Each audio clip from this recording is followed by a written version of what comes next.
The Web3 ecosystem is growing at a fast pace with many innovative products getting shipped into the marketplace. And as you would expect, these products are increasingly competing to get noticed as the space gets crowded. And sadly, for many Web3 founders, marketing is still an afterthought. Interestingly, this can go to account for why we have so many products, redundant protocols in the marketplace, in the ecosystem that nobody is using.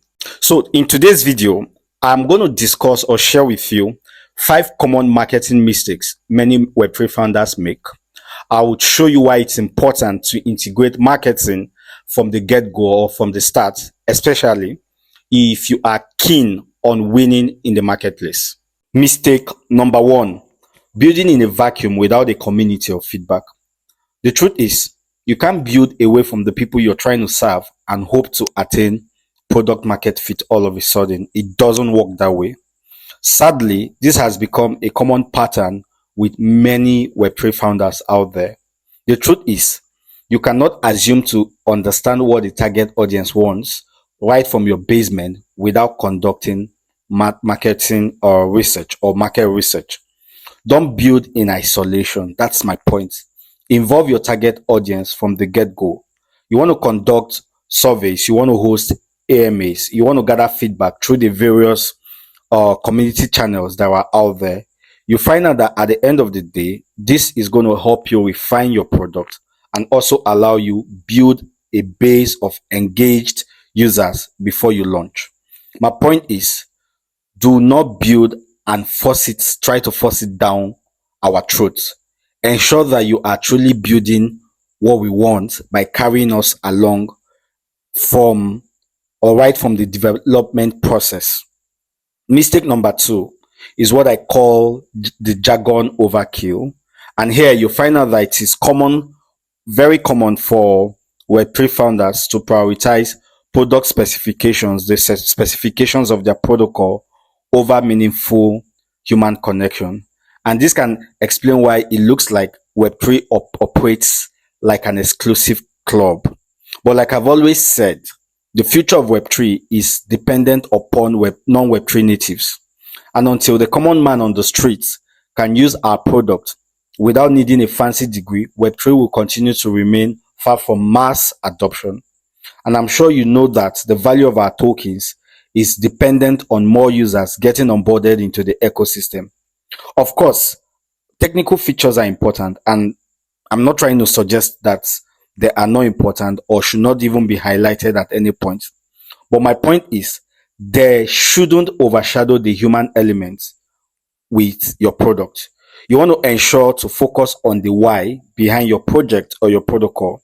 You want to ensure to craft a clear and compelling narrative, which is what we call messaging, that resonates quite well with your audience and explains how your Web3 solution solves their problem. And let me say this very quickly. You cannot do number 2 without actually going through number 1, because it is through the process of conducting a thorough market research that you can find the right differentiation for your product. You can find what actually makes your product stand apart from the competition. All right.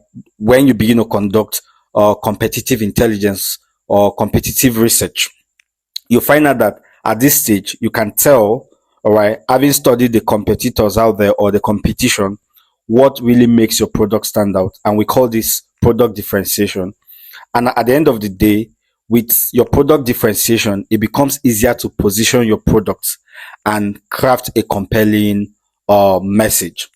And one of these days on this channel, I'm going to talk about how you can use a concept called translation. All right. Of course, it's mostly used in Web2 marketing, and I believe it can easily be adapted to Web3 marketing. In fact, Web3 marketing, I believe, needs it the most. All right. So I will talk about how you can use a concept called translation to simplify your messaging. In fact, if I get up to 10 comments under this video, I'll make that my next topic. Mistake number 3 is what I call the build it and they will come fallacy. You see, Web3 founders often assume that users will just magically appear from nowhere.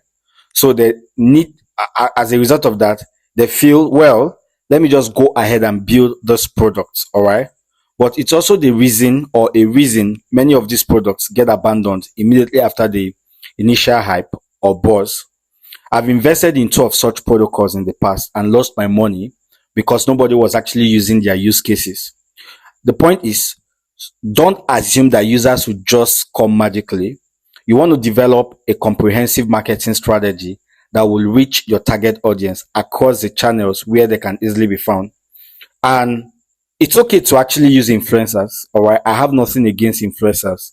You can use influencers to generate the pre-launch buzz, even the after launch buzz, to attract early adopters or early users. But you want to also ensure that there is an actual marketing strategy beyond that, especially if you don't want your products to become redundant at the end of the day. Mistake number 4 is the adoption of a one size fits all marketing. As a Web3 founder, you must recognize that the Web3 market is very diverse. You can't speak to a DeFi target audience as though you are speaking to a developer target audience. You have to tailor your message to each platform and community. You must understand the specific interests and values of each DAO or forum and craft targeted messages that resonates with them. Mistake number 5 is a common mistake as well, which is neglecting long-term community building after the buzz or after the initial hype. And you see, a reason many Web3 founders struggle to make progress beyond the initial buzz around their project or protocol is their short-term focus approach to building.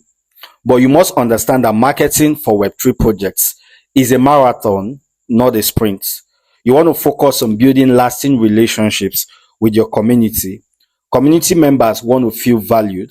So you want to ensure you are providing ongoing value through informative content, exclusive events, and responsive communication.